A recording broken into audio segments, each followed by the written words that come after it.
Hey, it's Jamie. For the past year, I've been using my iPad for my studies, and it's really changed the game for me. Today, I'll be sharing with you 3 reasons why you should get an iPad for your studies. So the iPad which I'm rocking is the base model from a couple of years ago, and it works just fine for my note-taking in OneNote as an IB student.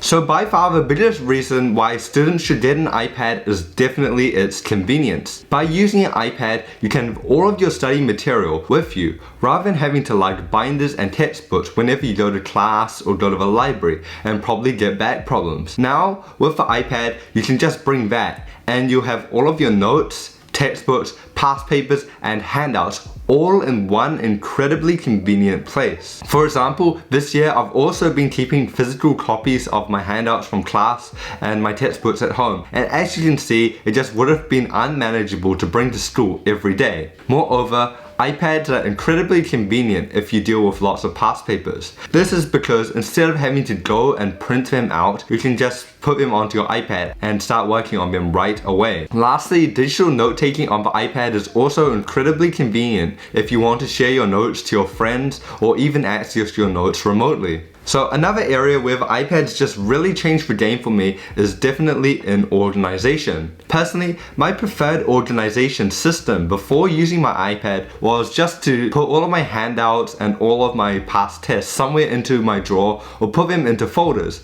However, I found it quite difficult to organize, or lack thereof to organize, and often my handouts would just get lost or I'd have to spend ages trying to find them. And now with my iPad, my somewhat chaotic self is forced to be organized. So with OneNote, I'm forced to put all of my work into a folder structure, and in each folder I can have all of the work associated with it there. So these are my economics notes, and as you can see, all of my notes are organized into a folder structure based on the sub-chapter. And I have all of my associated documents in that folder. So my notes are far better organized now. And this has been a real game changer for the disorganized version of myself, because now I have everything I need right when I need it, especially during exam time, rather than having to frantically go through my folders or drawer to find the handout which I've probably lost. Moreover, digital notes are also far more durable as well. So you can't scrunch up your notes in the bottom of your bag, and your dog can't eat your homework. Even if you do lose your iPad, many apps also have cloud support so that you can still access your notes on a different device. Another area where I think iPads are superior to normal forms of note-taking is in the realm of features. So iPads have so many cool features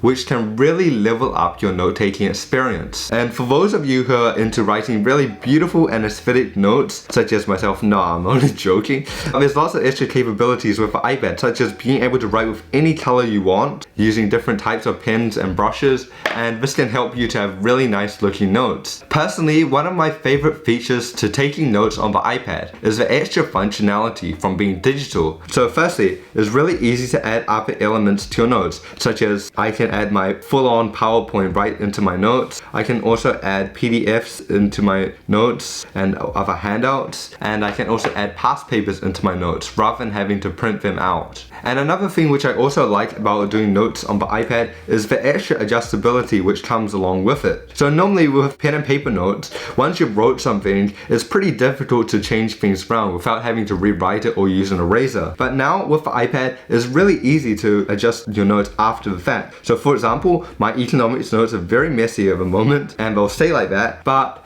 I can use the lasso tool to move things around. So I can now move my diagrams here, and I can move my notes slightly down, and let's say I want to change the color of this note to blue. Yeah, and I can also move my diagram back up here. And that really shows how easy and convenient it is to change your notes by moving elements around the page, changing colors, and generally your notes will just be tidier. However, there are 2 main downsides to note-taking on the iPad, and those are writing experience and price. Firstly, the writing experience on the iPad is a bit slippery and your handwriting will take a hit. So my handwriting isn't that good already, but it's really messy now. And as you can see, it's pretty much illegible to everyone apart from myself. However, I definitely recommend getting something like a paperless screen protector, which could help add some friction and help you to write neater notes on the iPad. The other downside to the iPad is how pricey they are. So they range from about $400 with a budget model, which I have here, to well over $1,000 if you get an iPad Pro Pro, a Magic Keyboard, and the Apple Pencil. And this is into laptop price territory. Honestly, if you can afford one, I'd definitely recommend getting an iPad for your studies due to its convenience, superior organization, and armada of useful features which will help you to level up your note-taking experience. Thank you for watching, and I'll catch you in the next one. Bye!